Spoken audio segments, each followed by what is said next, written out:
та бүхэнд энэ өдрийн энэ өглөөний мэндийг хүргэе. Тэгэхээр өнөөдөр бид нар бол бас их чухал асуудал хэлцэж байна. Тэгээд энэ хэлцэж байгаа асуудалтай холбогдуулаад надад нэг хоёр асуулт байна. Тэгэхээр ер нь бол усны бохирдлоос үүдэлтэй одоо хөрс бохирдох, гадаргын ус бохирдох, бүр цаашд бол агаар бохирдох гэд маш нэлээд одоо сөрөг үр дагавартай. Тэгэхээр энэ бол хуулийн төслөөр одоо ус бохирдуулсны төлбөрийн хэмжээг хаягдал усан дахь бохирдуулах бодисын хэмжээнд үндэслэн доод хязгаарыг нь бол 50% бууруулж, дээд хязгаарыг нь 50% нэмж байгаа нь одоо ямар үндслэл тооцоогоор тогтоож байгаа вэ гэсэн нэг юм асуулт байна. Тэгэхээр энэ өнөөдрийн энэ хуулийн төслийн танилцуулганд бол аж ахуйн нэгжүүдийн үйл ажиллагаанд татварын хэд их дарамт үүсэхгүй тулд одоо доод хэмжээг бол 50-аас 60% бууруулж байна гэсэн танилцуулга байна. Тэгэхээр жижиг аж ахуй нэгж доод хэмжээгээр одоо ус бохирдуулсны төлбөр жилд одоо хэдийг төлдөг вэ? Үүнээс одоо ийм учраас одоо дарамт ингэж төлснөөсөө энэ дарамт одоо бууруулж байгаа зүйл бас байгаа юу?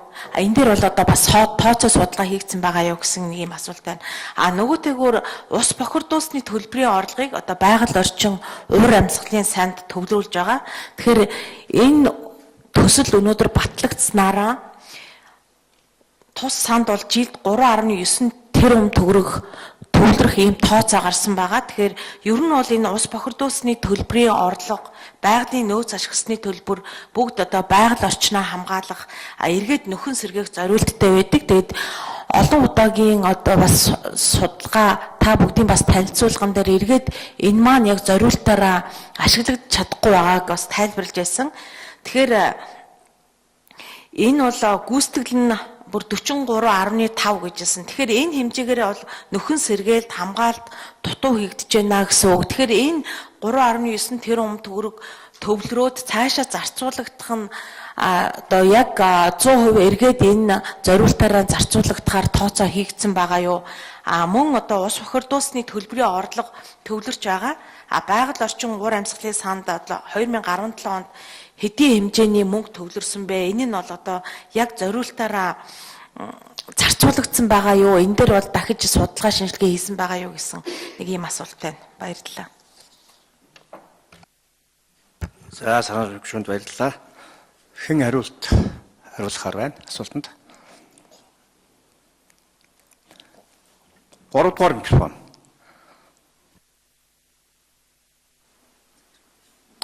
За эрхэм гишүүд энэ өглөөний мэндийг хүргэе. Усны нөөцийн центр Эрдэнэс.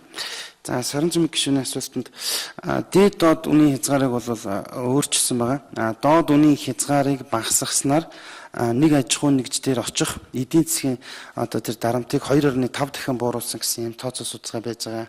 За тэгээ бидний хийсэн тооцоон дээр бол дунджаар яг 3.9 тэрбум төгрөг улсын төсөв төвлөрнө гэсэн. За үүний минь нэг аж ахуй нэгж дээр очих дундаж ус бохирдуулсны төлбөр нөхөн төлбөр бол 3.3 сая төгрөг байгаа. Энэ бол өөрөө бохирдлын хэмжээнээс хамаарат үйлдвэр бүр тарилцсан адилгүй байгаа. Зарим аж ахуй нэгж бол жилдээ сая төгрөг төлөх үйлдвэр байгаа.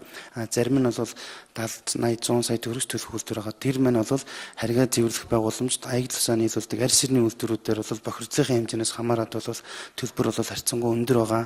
За тэгээ ингээ багасгаснаар бол бас ус бохирдуулсны төлбөрийг багасгаснаар энэ төлбөрийн тухай хууль хэрэгжихэд тухайн аж ахуй нэгжүүдийн үйл ажиллагааг нь доголдуулах магадгүй тэр үе даалга хаах хүртэл тэр эрсдлийг бол бууруулна гэж үзсэн байж байгаа. За дээд үнийн хувьд бол энэ хуулийн бас урт хугацаанд хэрэгжих тэр үндсэн зохицуултыг бий болгохоос гадна шаардлагатай тохиолдолд бол засгийн газар бол дээд доод үнийн хязгаарт багтаагаад ирээдүйд бас үнэ нэмэх тэр боломжийг бий болгосон байж байгаа. За мөн 3.9 тэрбум төгрөг зарцуулалт бол усан орчныг хамгаалах нөхөн сэргээх үйл ажиллагаанд зарцуулагдахаас гадна төв цэвэрлэх байгууламжуудын шинжил засвар үйлчлэгэнд 50-аас доош хувийг одоо эргүүлэн зарцуулахаар бас мөн хуулийн төсөлд тусгасан байж байгаа. За 3 дугаар микрофон дээр манай Булган дарга хариулт өгөх гэж байна.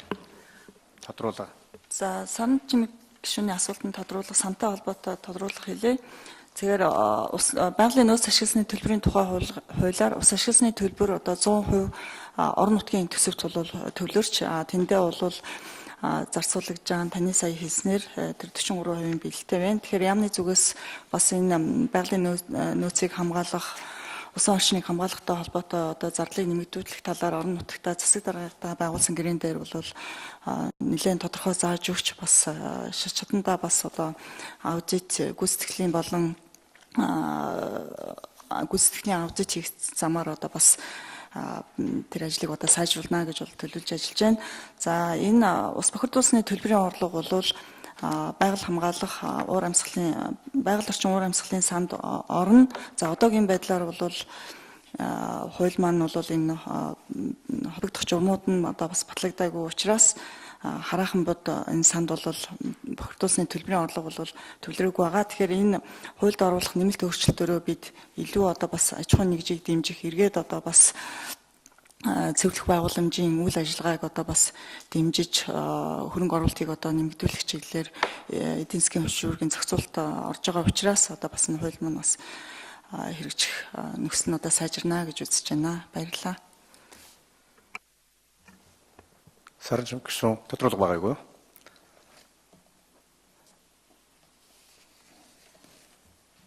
Саранчмын гишүүн 1 минут өгье. Тэгэхээр ус бохирдуулсны төлбөр одоо байгалийн нөөц ашигласны төлбөр чи эргээд ингээд төвлөрчгөөд зориултаараа ашиглагдахгүй бас бусад зүйлд одоо 43.5% биелэлттэй байна гэдэг байгаа тий. Тэгэхээр 17 онд тооцоо гараагүй ч гэсэн одоо бид нар чи 18 онд явж байна. 17 оны тооцоо бол уушаа гарцсан байх ёстой шүү дээ. Тэгэхээр тэрэн дээрээ эргээд бид нар энийг зориултаар нь зарцуулахгүй бол дахиад ингээд хөрөнгө төвлөрүүлээд өөр юмд зарцуулаад авах юм бол эн чинь эргээд учир дутагдaltaй байна гэж хэлээд байгаа. Тэгэхээр энэ дээр одоо яг цаашдаа энэ төвлөрсөн хөрөнгийг яаж зарцуулахаар ингэж ямар бодлого барьж байгаа юм бэ яамнаас? За 3 дугаар микрофон Булган дарга.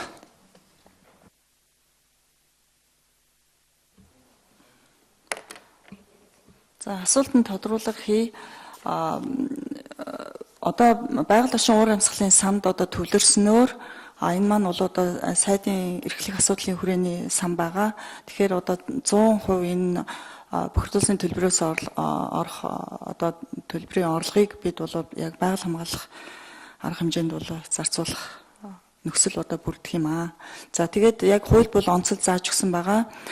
Сан төвлөрсөн орлогын одоо 50-аас доошгүй хувийг цэвэрлэх байгууламжийн одоо шинжилэл, технологийн шинжилэл, засвар үйлчилгээнд бол зарцуулахаар бол зааж өгсөн байна. За баярлалаа.